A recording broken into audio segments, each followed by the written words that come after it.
پختونخوا میں قومی اسمبلی کے 7 حلقوں کے نتائج روک دیے گئے، جبکہ خیبر پختونخوا کے 132 قومی اسمبلی اور صوبائی اسمبلی کے حلقوں کے نتائج جاری ہو گئے ہیں۔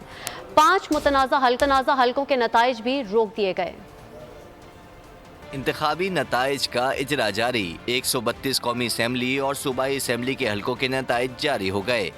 N11، N15، N27، N28 اور N38 کے نتائج روک دیے گئے۔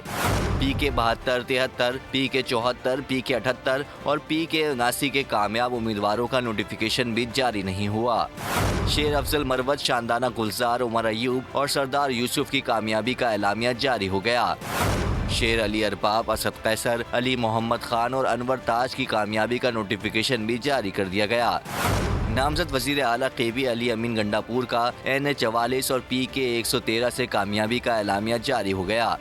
پشاور سے قومی اسمبلی کے رکن ارباب عامر ایوب اور شہریار آفریدی کی کامیابی کا اعلامیہ بھی جاری ہو گیا۔ سبسکرائب کریں اور بیل دبائیں تاکہ کوئی خبر رہ نہ جائے۔